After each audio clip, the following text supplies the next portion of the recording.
Hi guys, I'm Mike, and this is F1 Fanatics.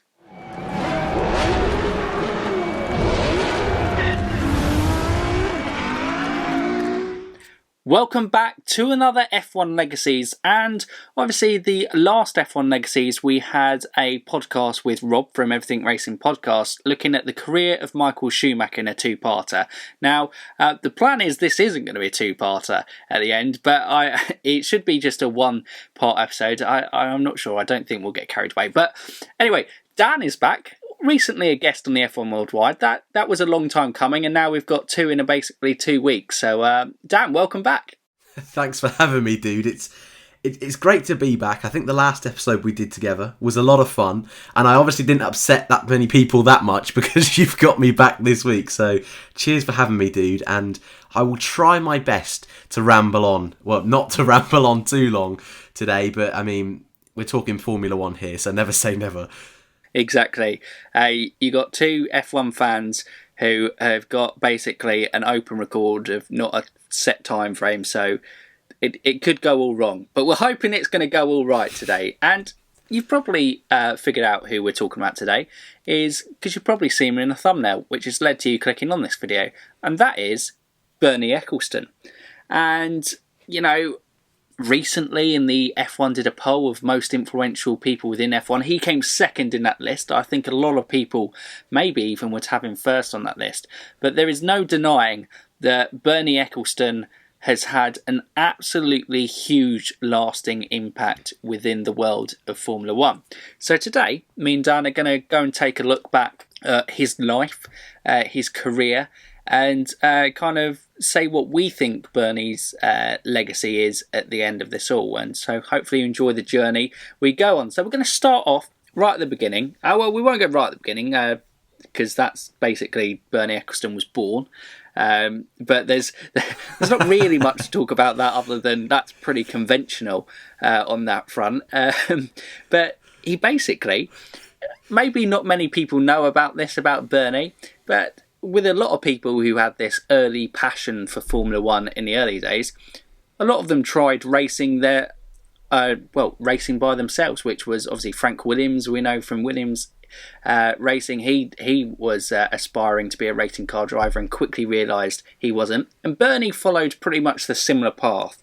I think from 1949 he kind of was racing a little bit, and he decided to give it up after a crash. That was probably quite a smart move, don't you think, Dan? I think so. I think, like you mentioned with Frank Williams, a lot of these people have so much passion for racing. They give it a go and it doesn't work out. And just having even just a quick overview and a quick glance of Bernie's career before he became a team owner and became heavily involved with Formula One, his Formula 3, bless him, there were a lot of incidents by the looks of it. And, you know, I think modern day, we look at Grosjean, that we looked at last week, Maldonado, well, bless him, Bernie didn't even quite get to Formula 1 and he was having the incidents in Formula 3, though he did do a couple attempts of Formula 1 a little bit later on in his career, but I think it was pretty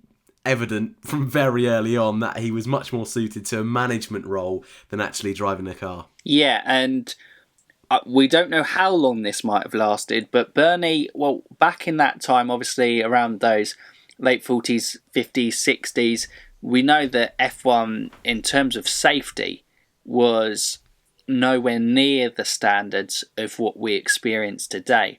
And the actual accident that caused him to go, you know what, I'm going to quit this. I believe he was thrown from his car. It was at Brands Hatch and ended up in a car park. I'm not entirely sure what corner you are that was basically him ended up in a car park, but I think that would be enough for most people to say maybe this isn't for me. I would agree with that.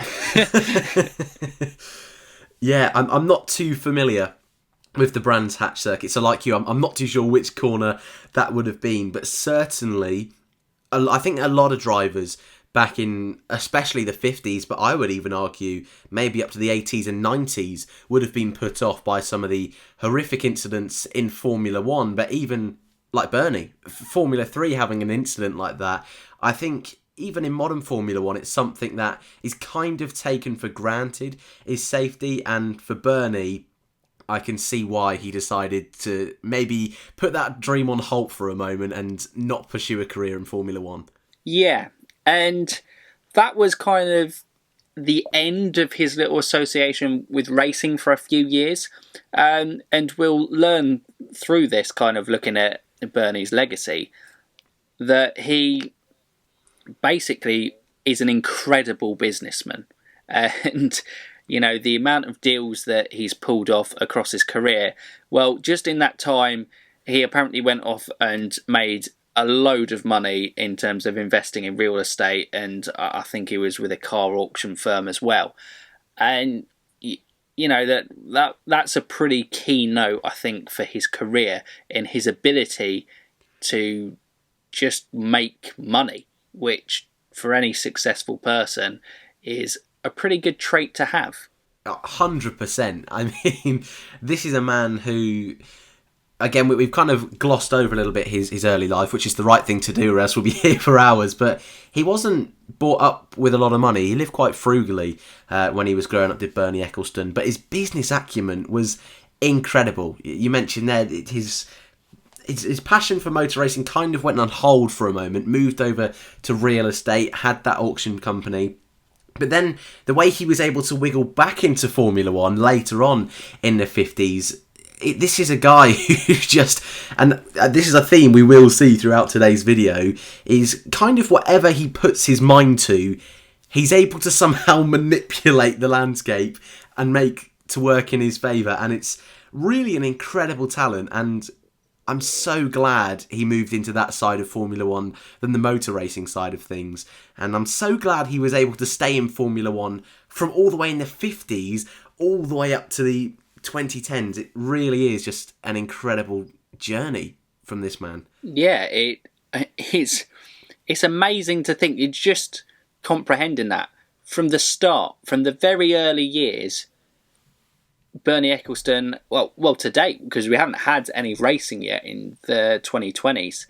So Bernie Ecclestone has been a part of every decade of F1 so far, which is mind-boggling to comprehend, really, that someone has been in the sport that long. Yeah, it's just it's even just shocking me just thinking about it. I mean, you mentioned about the most influential person in Formula One poll they did over the last few weeks, and I didn't pay too much attention to it because Verstappen was on the list, so I tried to be careful with that one.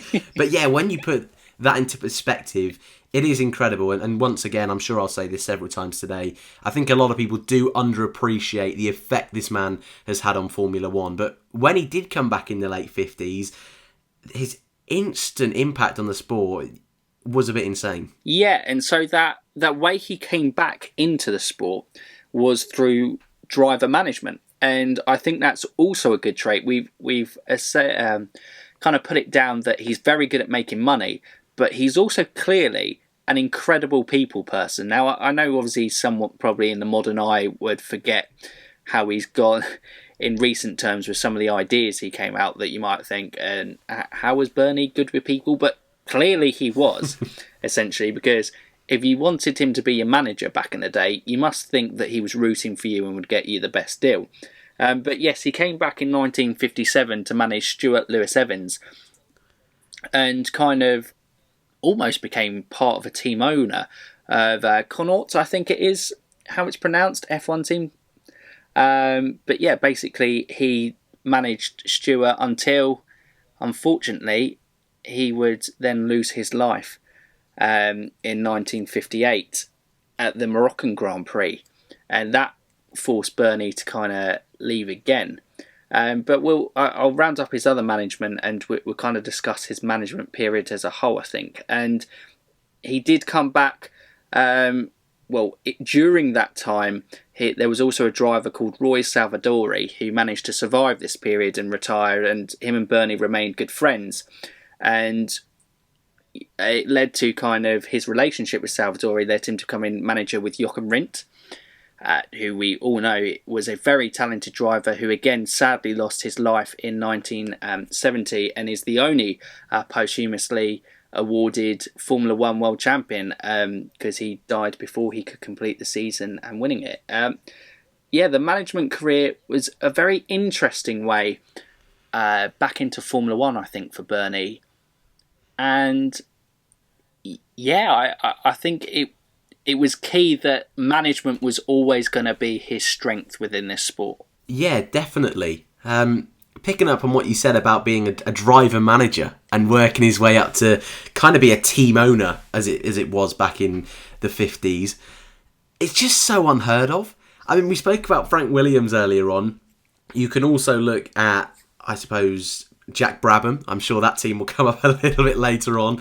Bruce McLaren. A lot of these influential figures came back into Formula One and made their own team, started it from the ground up. But Bernie has this incredible way of just wiggling his way into things, and that's exactly what he did. And I believe in the 58 season as well, I think it was when he was managing the Concorde F1 team. It's all a little bit blurry. Please correct me if I get any of this wrong. But he even did 2 qualifying sessions in the car himself. He kind of just wanted to go. Did Monaco in 58, didn't actually do the Grand Prix, and he also did the British Grand Prix qualifying. So if you go onto his statistics, it said he's had 2 Formula One entries, but there's no official starts. But again, we've seen this in modern Formula One. But when he was watching the career of Jochen Rindt, he was keeping an eye on lower formulas. And I think that passion for motor racing was always there. And I think we discussed earlier about how he had that incident in Formula 3 at Brands Hatch. Being a people person really helped.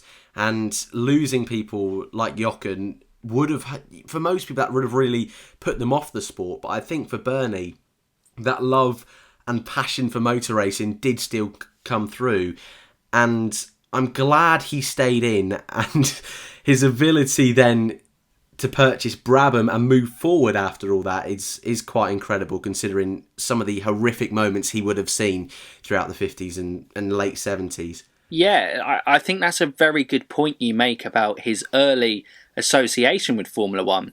It would really be enough to kind of turn a load of people away, because what we're talking about here is he had a near fatal crash himself. He's seen guys that obviously he would have been close to and been friends managing within the sport who both lost their lives. You know, that would be enough to go, I don't want to be any part of this.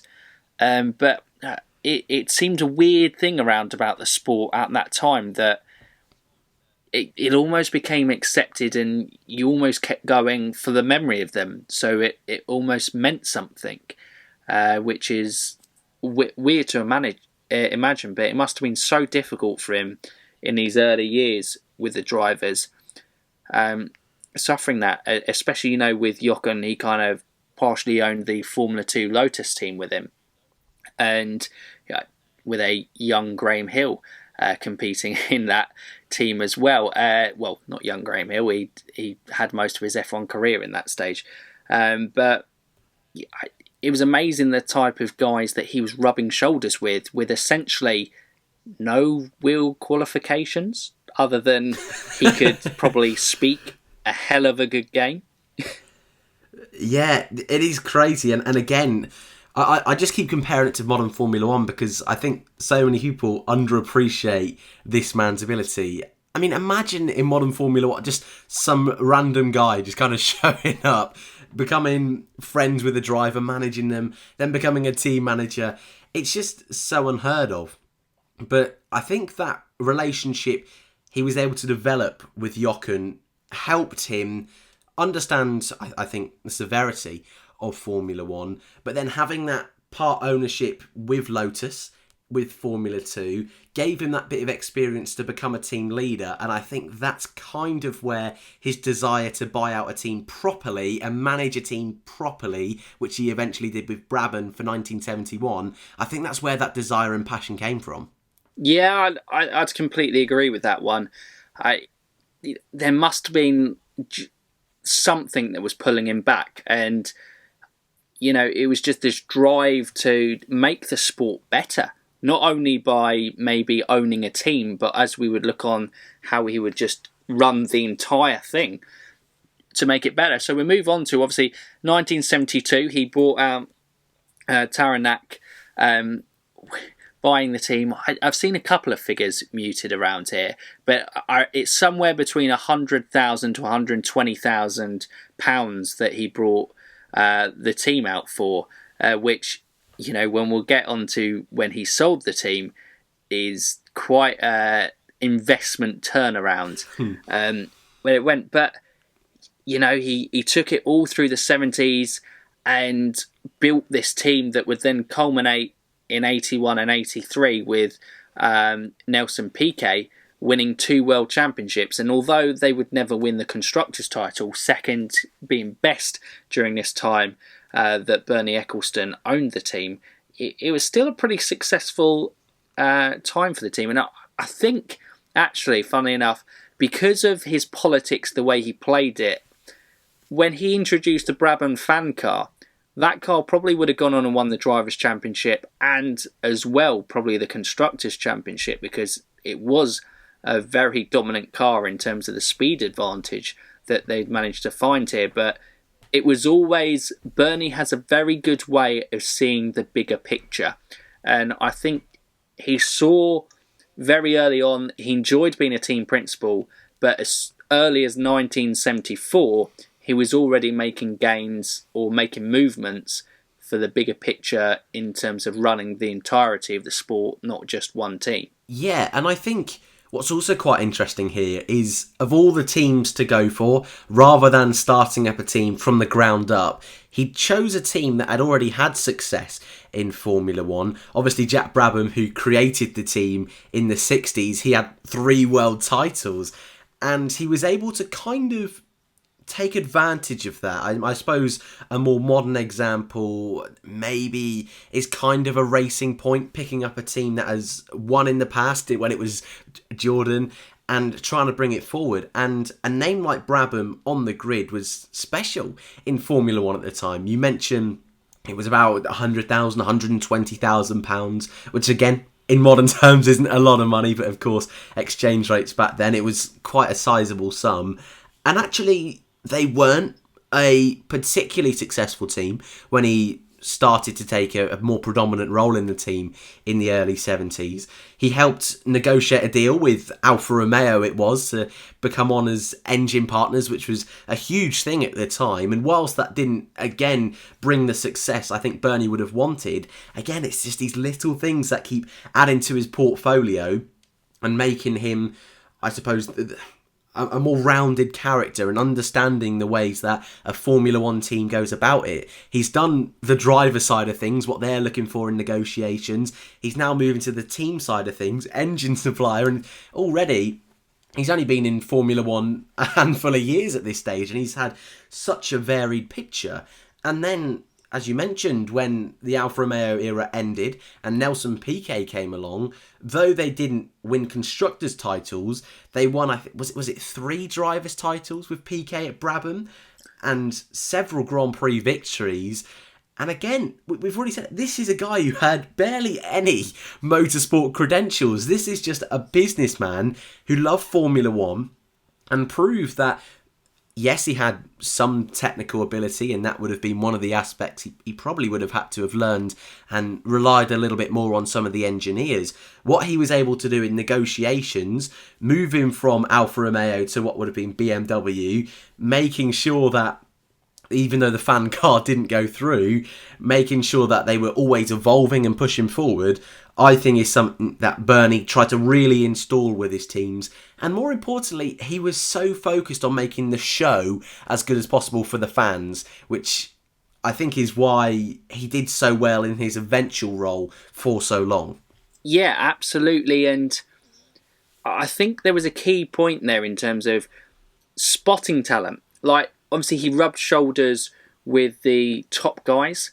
He had Nicky Lauda, drive for his team. He had Carlos Reutemann, who obviously was a very talented driver within it. And then obviously spotting the eye that Nelson Piquet would be something. And yeah, with those two drivers' titles in 81 and 83, narrowly missing out in 1980 to the Williams driver Alan Jones. And in 82, it was all a bit of a mix-up with, obviously, Keke Rosberg won that year, but he only won it winning one race. It was all a bit chaos that year, and obviously marred with tragedy with, obviously, that was the year Gilles Villeneuve lost his life, and Didier Pironi sadly had an accident that retired him from the sport as well. But in the designer front as well, two guys, well, Gordon Murray would be revolutionary, I think, for Brabham in terms of what he could get out of the car, almost like an Adrian Newey style pick in terms of his innovations. Just was a way of finding gains on his opponents, but also a name that made his name initially within a team, but would go on to be a big benefit to Bernie in later life, which was obviously he started Charlie Whiting's career within the sport, being an engineer with Brabham. Yeah, and I think Murray, again, is kind of one of those characters that not a lot of people are aware of. And he was very successful at Brabham, but then also spent several years at McLaren as well, and was one of the big influencers in that incredible 1988 championship with Senna and Prost winning almost all of the races that season. And I think, again, you kind of pick up on it there. This is another aspect where I suppose most managers in Formula One would have a specialty, but once again, Ecclestone is able to have that business acumen, but also that eye for talent, whether it be someone who's great at driving a car, great at managing a team, but also someone who's great at setting up a car. And again, his experience at this point is still relatively nothing. It's really an incredible achievement. And Gordon Murray is one of those unsung heroes, I think, during that Brabham era with Nelson Piquet. Yeah, he certainly is. And obviously, he actually, I believe, you don't take too much from the polls, but he actually came out on top out of the designers, I believe, in that recent poll done by influential people in F1. By F1 themselves. And I think not a lot of people of our generation, he isn't really spoken about too much within the sport. You have to kind of really do your digging to go, wow, this guy was a hell of a talented designer for F1 cars. And although some of his ideas were a little bit quirky, he was pretty effective at building a quick car. But it would then obviously 1985, the team would remain until competitive, but then it started to go on a little bit of a downhill trajectory, and I think Bernie realised, he was like, I think I've gone as far as I can within this sport as a team principal. And he sold the team in 1987 for £5 million. Well, US dollars, sorry, as opposed to the 120 US dollars that he bought it for. So, look, he's obviously invested a lot of money in the team in between those years, but that's not a bad up-stake return, is it? Understatement of the year, I think there, Mike. But yeah, I think Piquet had left the team, Murray had left the team to go to McLaren, and I think, ever the opportunist, I think Ecclestone was aware that this fantastic spell he had at the team was kind of swinging the other way, a little bit like we've seen with Renault and McLaren in recent terms with Formula One. And he was going to have to either decide to stick it out with the team and do another big rebuilding process, or move the team on, sell the team, hopefully for a profit. And my goodness, did he get a cheeky profit with that one.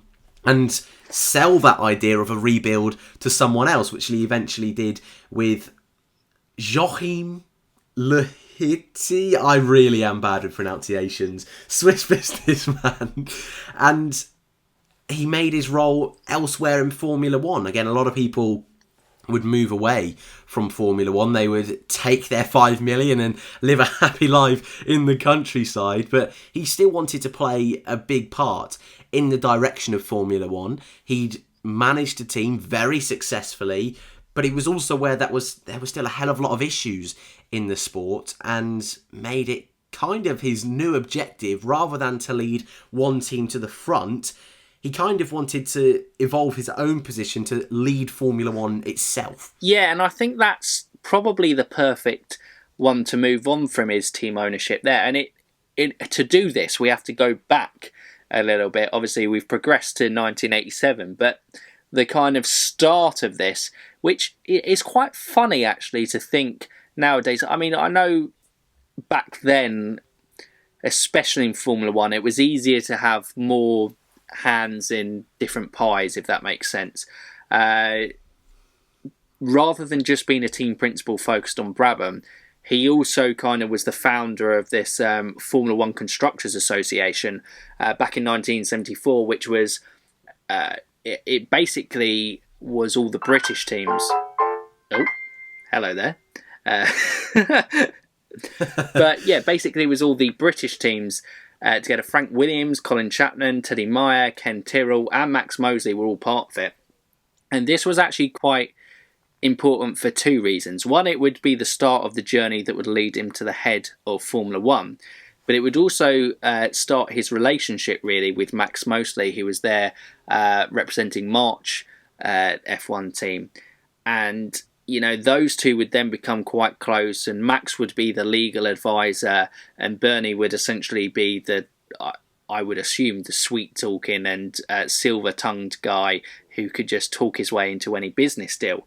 But yeah, it led to them at 1978 is probably the main one, where they started negotiating the TV deals, and Bernie had that vision to know that TV and sport was going to play a huge part, and F1 needed to get a part of this. And yeah, he was instrumental in the TV rights and the televised races that Formula One would experience, especially through the 80s, 90s, and obviously we know in today's, the 2000s, 2010s and beyond.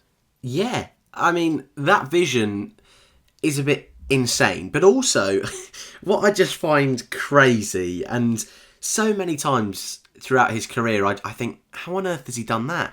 But in 74, he starts up the Formula One Constructors Association, like you mentioned, with Frank Williams, Ken Tyrrell, Max Mosley, Colin Chapman of Lotus, and a few others. And he evolves into the leader of that group, which already is a bit insane. That he is ahead of, in theory, Frank Williams and Colin Chapman. That blows my mind already. But then how he's able to develop that over just 4 years, and then to have the knowledge and understanding and, again, vision to see where future sport is going to go, whilst also at the same time running a Formula One team that are being successful, is just an incredible achievement. It really is. And again, he doesn't have those qualifications. He's a great businessman. He's a fantastic people person. And I think that's what really stood out, is that Bernie wasn't your run-of-the-mill guy. He wasn't afraid to speak his mind and speak his voice, which he still does to this day, which is awesome to see. But being able to manipulate that authority, and again, very quickly going from a team owner, realising an opportunity elsewhere, again, getting that 5 million as a nice little pocket money on the side, is incredible. And yes, I think it's certainly a question that I still think a lot of people have in Formula One, whether it should be one particular person running the sport. And we can have a debate, I'm sure, on another day, how well Liberty are doing and the pros and cons of that. But Bernie definitely took that role pretty much with open arms and really tried to make the most of it as quickly as possible.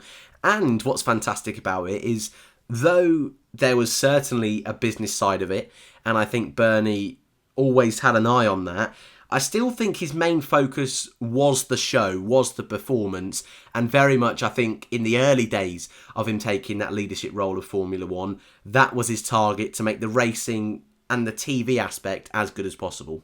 Yeah, it was the little things, attention to detail. I think the story is he was the one that introduced teams being in uniforms, because up until that stage, the chief mechanics were basically guys with like a cigarette hanging out of their mouth, scruffy t-shirts, and probably like swearing every other word, with everything going, not stereotyping, they might have all been nice blokes as well, but he kind of understood the razzmatazz of it all. On TV you've got to sell a show, it's an entertainment as well. The racing can be as whatever it can be. I mean, some of the years were just completely dominated, especially in McLaren, but look now how fondly they are looked back on. We now still have people today complaining about how Mercedes have dominated. Well, McLaren's dominance in that time was like stupid. There wasn't really anybody else near to the cars so the races were basically determined by, well, it's either going to be Prost or Senna today, but still it's remembered fondly, which is crazy in terms of how low. But what's incredible, I think, for that TV deal in 1978 is not only he's gone to the lead of this kind of group of Formula One team principals, but by negotiating the deal, he also sets up his own Formula One promotions and administration company. 47% of the television revenue money gets distributed between the teams.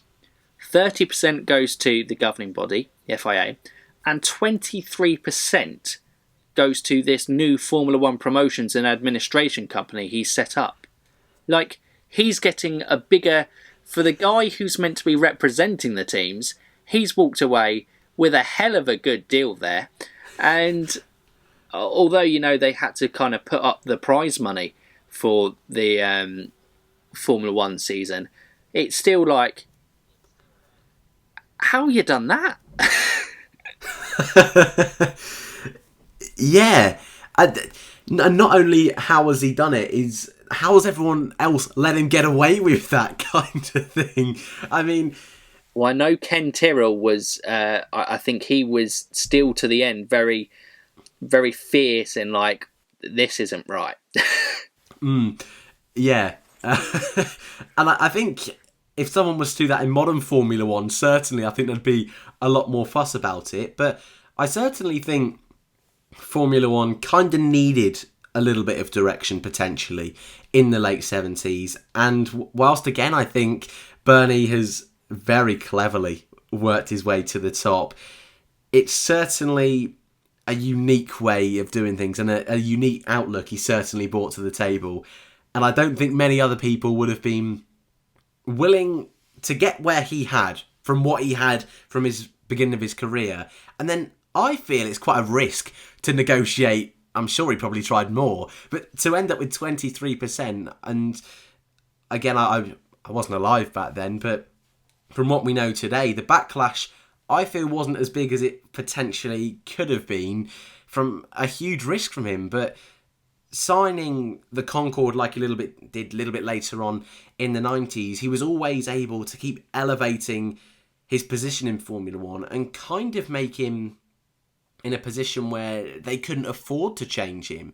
He'd set up everything with the teams. He was respected by the drivers after his earlier career with Jochen Rindt, we spoke about earlier on, Reutemann, etc. The teams respected him. Brabham were very much in his pocket.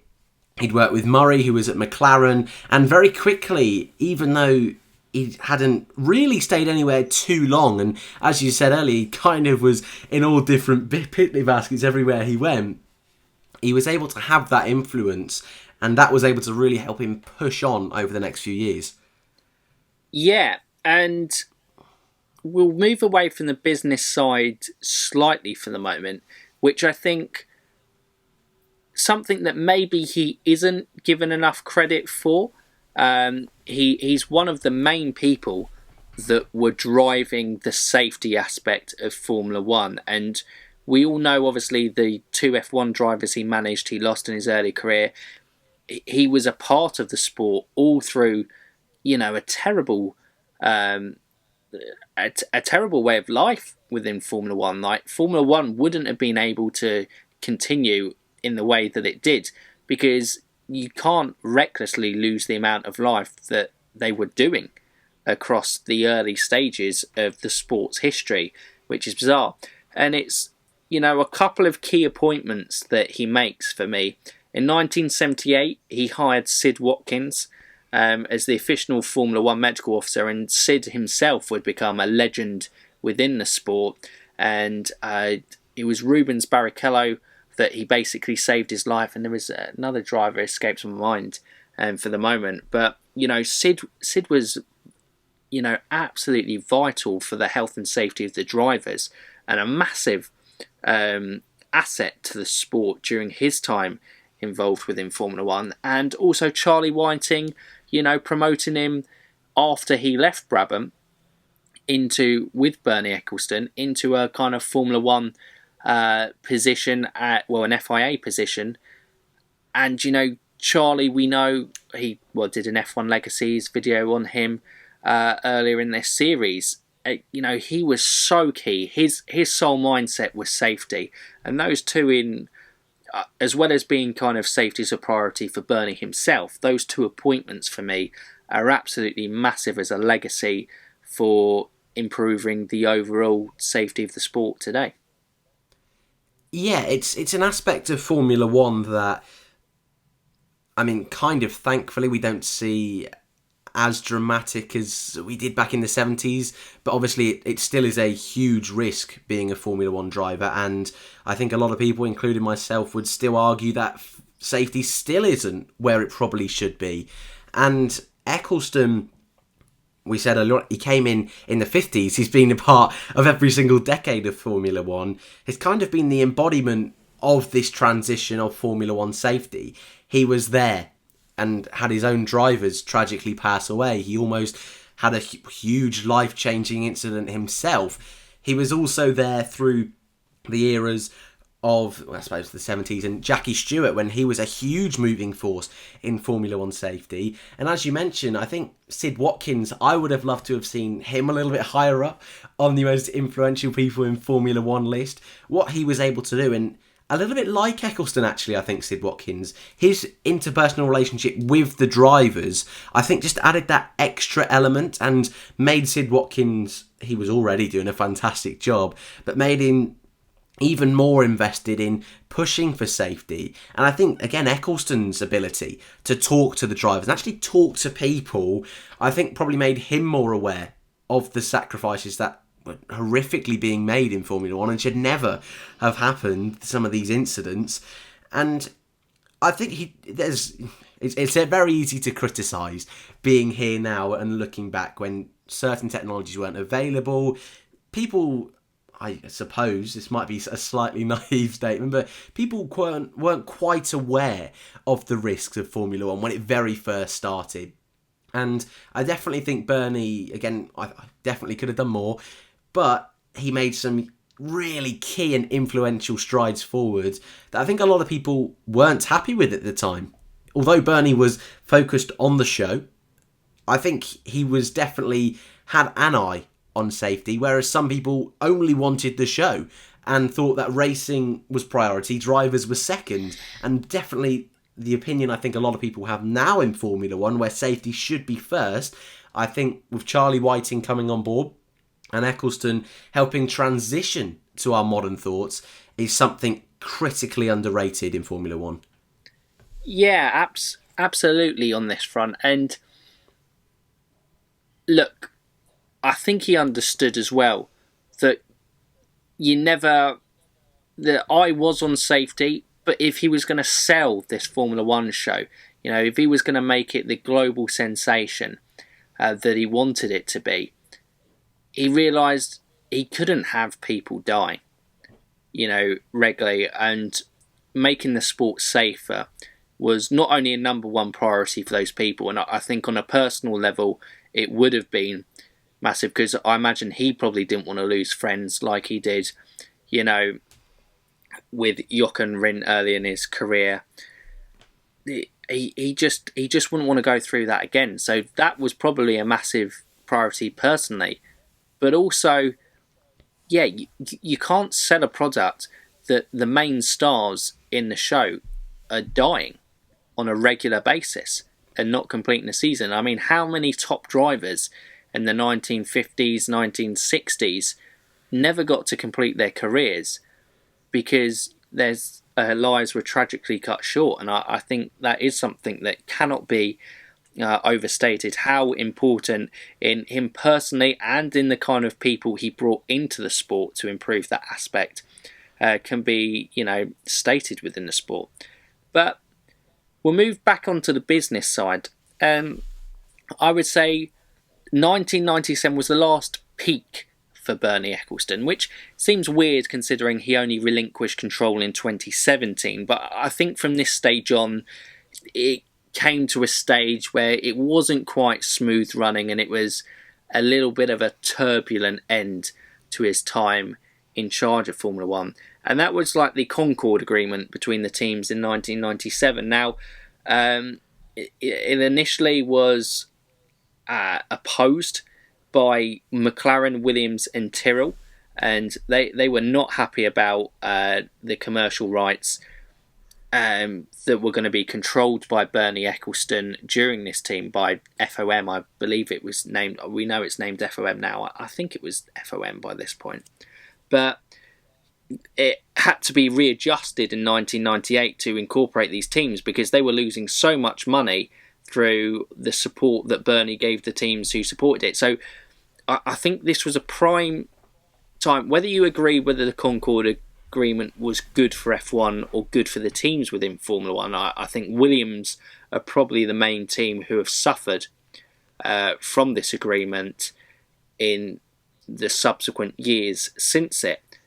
But it was a way that showed he wanted this done and he could manipulate things to get it over the line. And even teams who opposed him were just left out in the cold, that they had no choice a year later to have this agreement readjusted to bring them back into the fold. And, it showed the influence and the power that Bernie had built by this stage of his Formula One career. Yeah, the Concorde agreements that have been in Formula One, I think they'll always be debated, and I think you can use other structures of motorsport, whether it be in American racing, more stock car racing, WEC, whatever it is. I think the Formula One way of doing it, especially Bernie's implementation of the Concorde agreement, was one of his, I think, like you say, Mike, one of his final big hurrahs, if he could possibly do that. And I'm pretty sure we're getting a new version, supposedly at the end of 2020, and that'll be interesting to see what they come up then.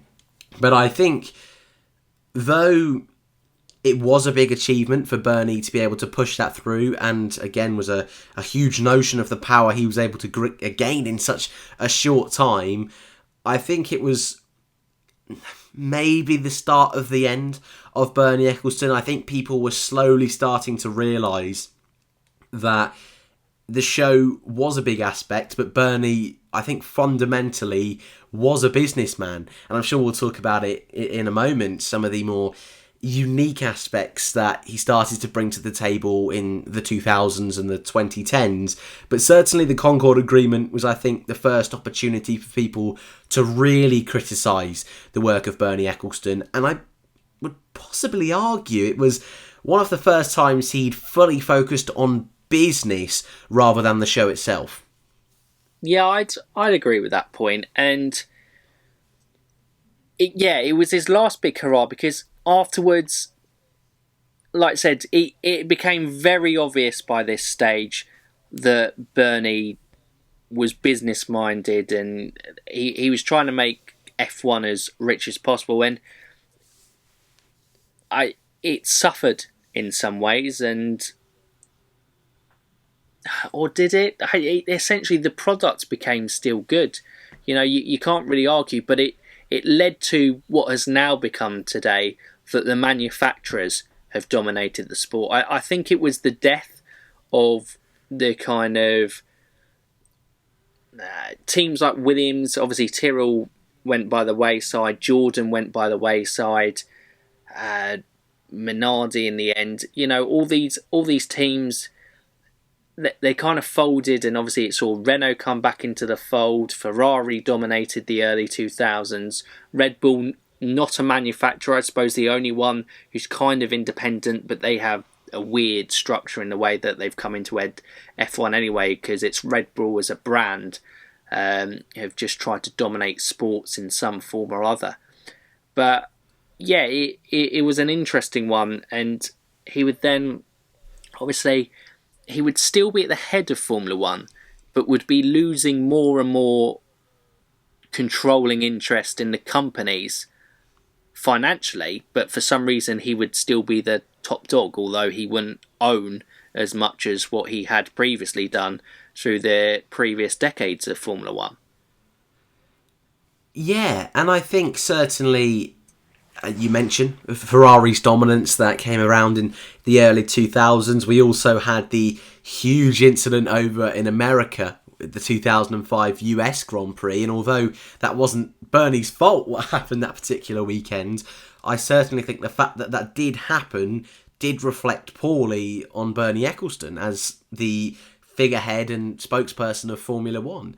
And I think as well, just to add on what you were just saying there, Mike, with the Concorde agreement in place and with the rise of the likes of Ferrari, Red Bull coming into Formula One, Mercedes now dominating like they do, the Concorde agreement has almost the negative effect on teams, as you mentioned, like Williams, who were so prolific and successful in the 80s and 90s, but also I think what happened in 2010 when Lotus came back, turned into Caterham, when we had Virgin coming in. I mean, Virgin, a huge company with Richard Branson. You'd expect them to be very successful in Formula One, just on a business perspective side of things. And HRT, I think with the Concorde agreement in place, that really hurt smaller teams. And ultimately, we've only seen Renault come back since those three teams, and Renault coming back wasn't a brand new team, it was just the Enstone team rebranding, and Haas is the only other one.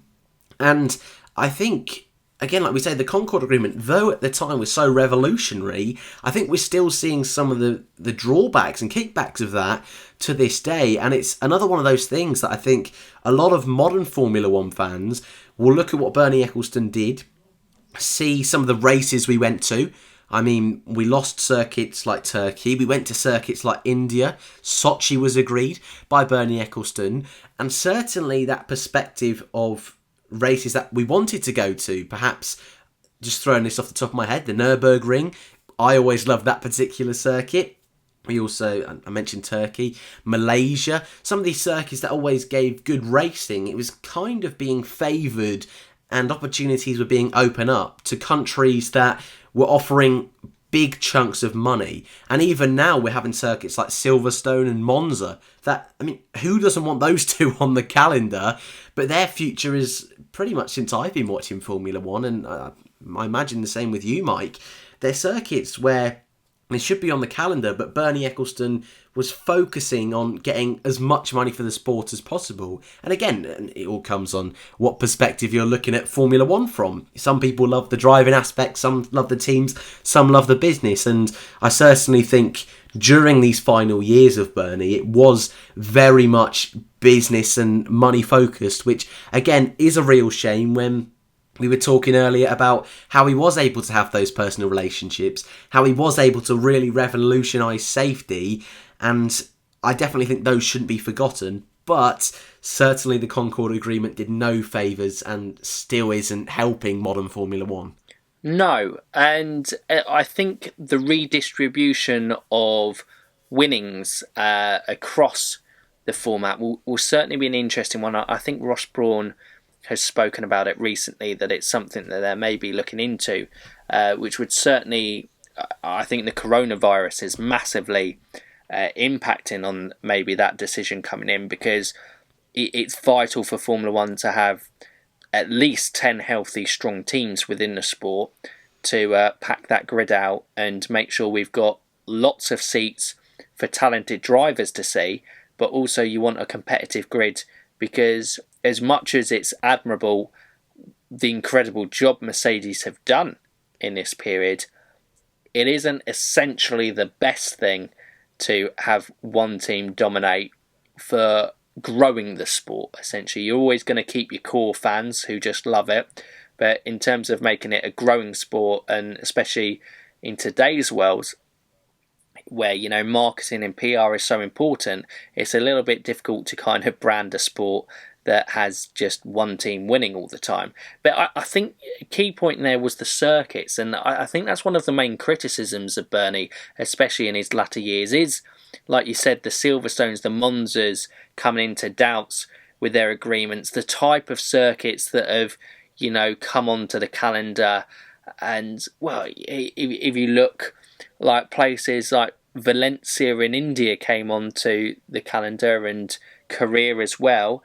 And now, especially India and Valencia, they're basically like ghost towns. I had a friend who recently went to Valencia just last year, went to the location of where the old Grand Prix circuit used to be held. I mean, I know it was a street circuit, but apparently there's like a shanty town on part of it, and they've just used parts of the kind of old barriers to help build huts and stuff. And, you know, that's the type of legacy where you feel like money has got out of hand. If someone's hosting a Grand Prix race, it shouldn't leave a legacy like that. But I know outside of F1, Valencia had problems as a city of sorts anyway, so that can't entirely be put down to Bernie. But it was kind of, yeah, his quirky ideas in his latter part, especially going into the 2010s, it felt like a guy who had just held on too long.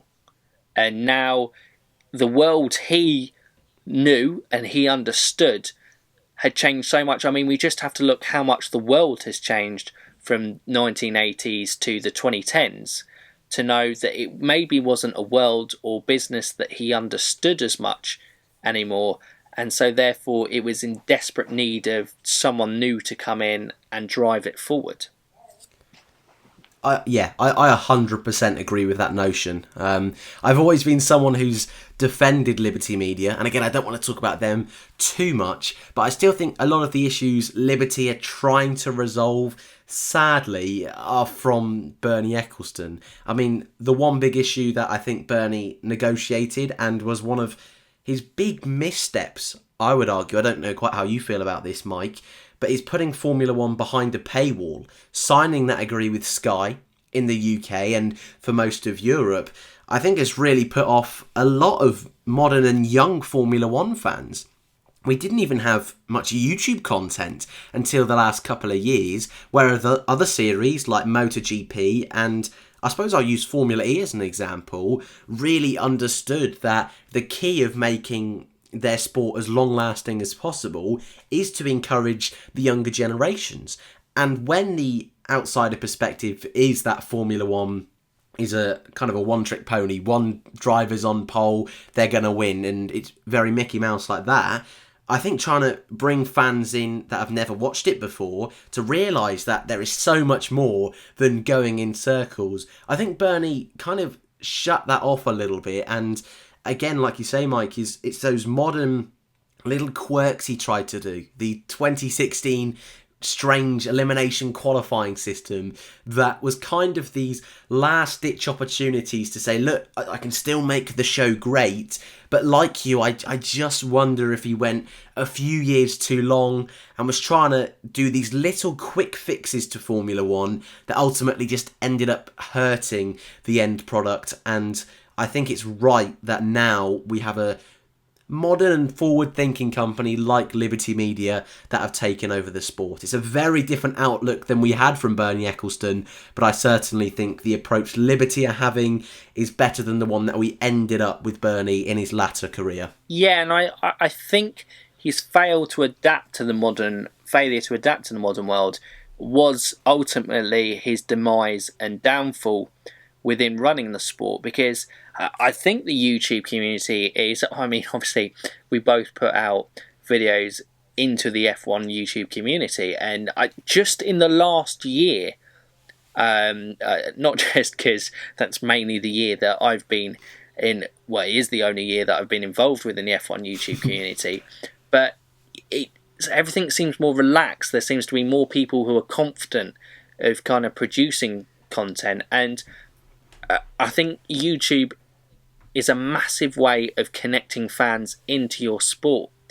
And you've seen it with the footballs with their fan channels, and all sorts of people doing transfer dealings or whatever, looking into all aspects of the sport, statistics, whatever there.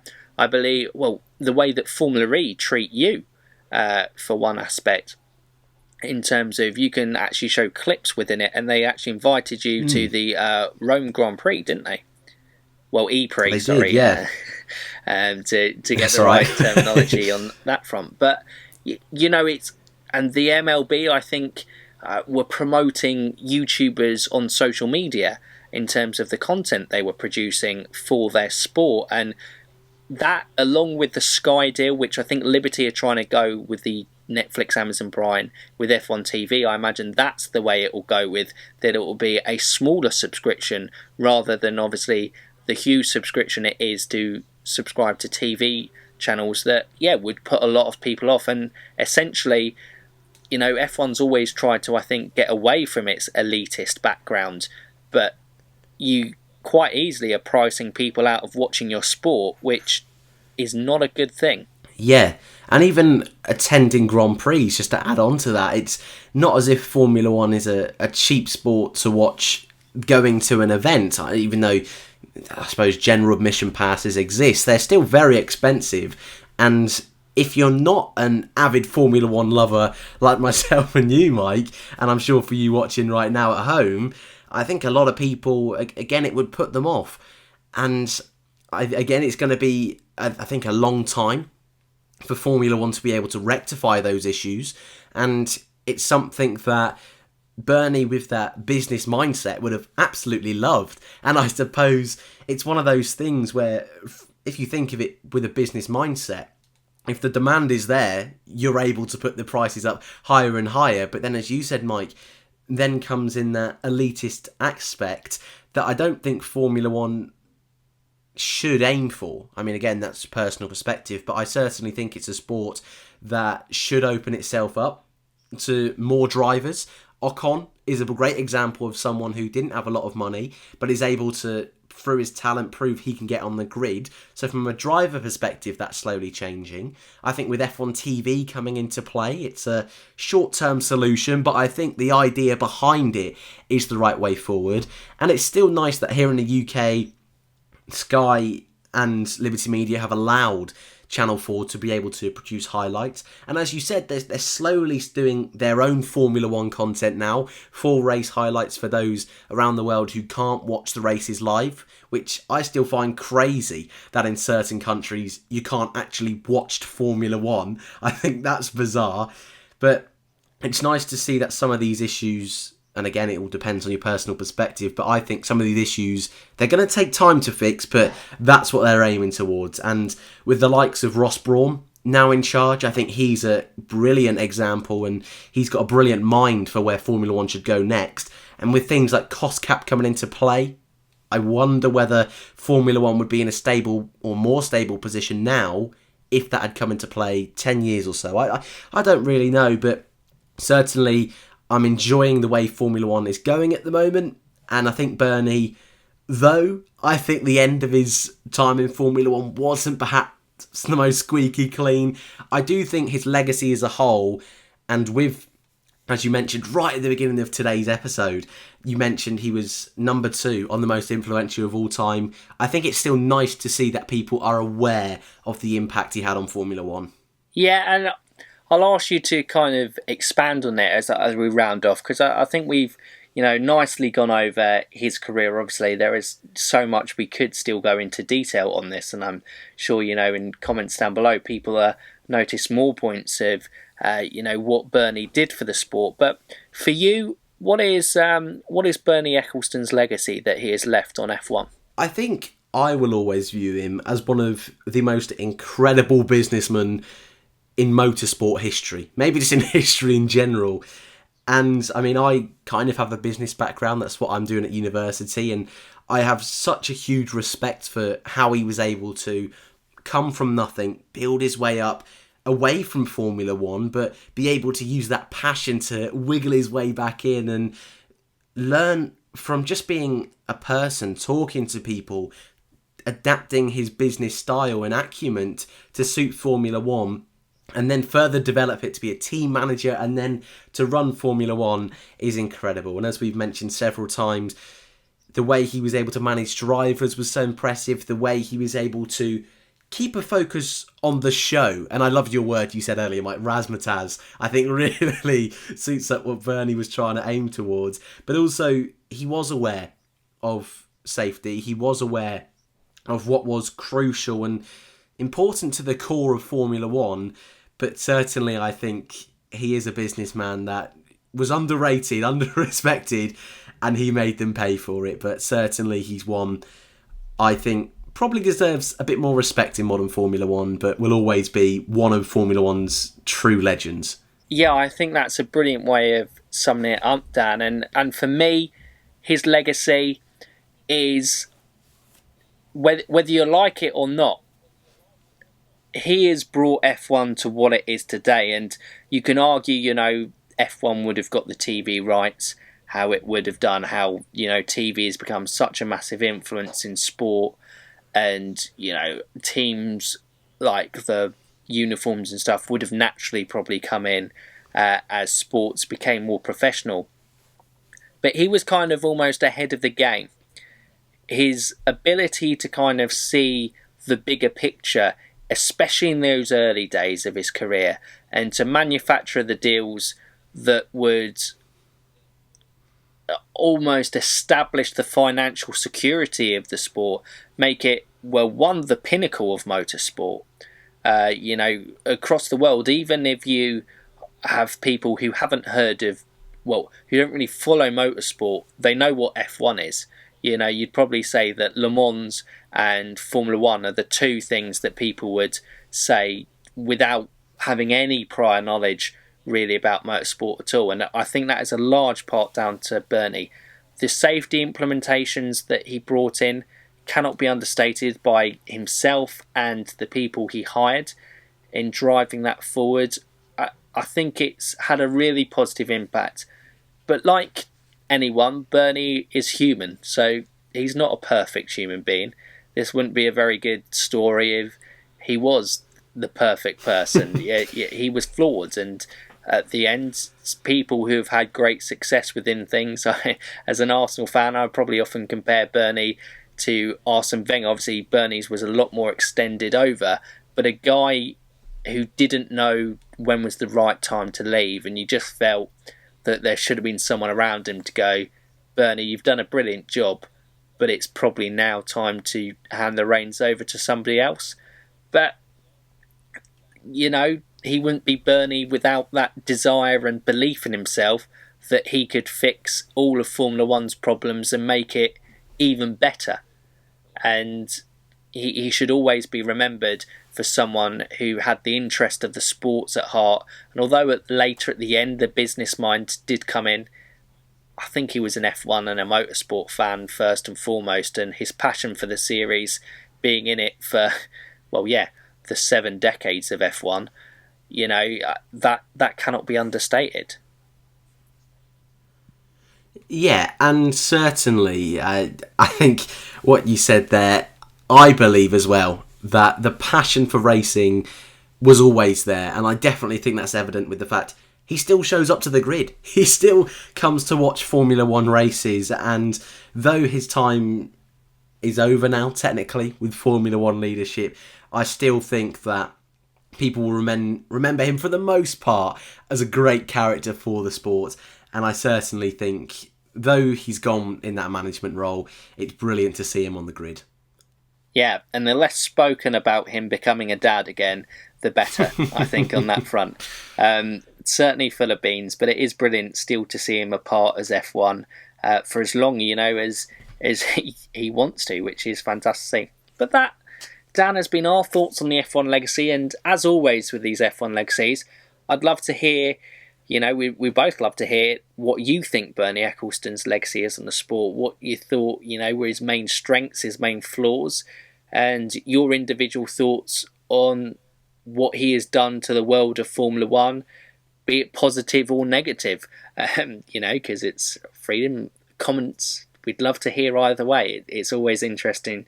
This is always, I think, the start of a discussion, and then you guys really take over from there. But Dan, all I can say again, thank you for coming back on so short notice. Again, I suppose we planned at the time, but in quick succession is what I should say. It's been brilliant chatting with you again, and it was nice to look at Bernie in a bit more detail. Thanks for having me, dude. I've thoroughly enjoyed it, just like the first one. And if you missed the first episode I did with Mike with Grosjean, go and check it out. It was a hell of a lot of fun. But I'm loving this series you're doing, mate. So again, thanks for having me. And I'll very much look forward to watching the next episode of F1 Legacies. Thank you very much, mate. And I think this is probably the perfect time to now plug the mini documentary series that Dan has been doing himself, because there wasn't just any reason that we picked Dan. He would have been good to have on anyway, but he started in this Corona break. Obviously, a lot of your favourite F1 YouTube has obviously not put myself in that category, if I am, thank you, but I'm not expecting it either way. But, Dan's had his F1 Legends as well, and I believe Senna and Button are the two that are out today. Are we expecting another instalment in the series soon to come, Dan? Well, I'll give you an exclusive, Mike. I will give you an exclusive. Next week, I'm going to try my very best to get out episode 3, which will be the Finnish legend Mika Häkkinen. So thanks for letting me plug that, mate. No problem at all, mate. And I'm very excited because Mika, what a driver he was. But we won't get to on that. Otherwise, we'll drag on for another 20 minutes just starting to talk about Mika. So we'll end it here for today, guys. But as always, if you're new around here, you can subscribe to the channel. Click that bell notification. Keep up to date with all the latest content. More episodes in this F1 Legacies series to come, and obviously if you've come across me before Dan, I'd be very surprised, but please do go and check out him and subscribe, if not just for the F1 Legends series that's coming out, but plenty of brilliant content that comes out in Dan's, and we try our best to entertain you in this Corona break, but hopefully, fingers crossed, we do have the glimmering light in the distance that we might have some racing at Austria to talk about, but we won't count our chickens until we're actually there and lights out on that one, I think. But that is it, guys. So for now, you F1 fans, keep racing.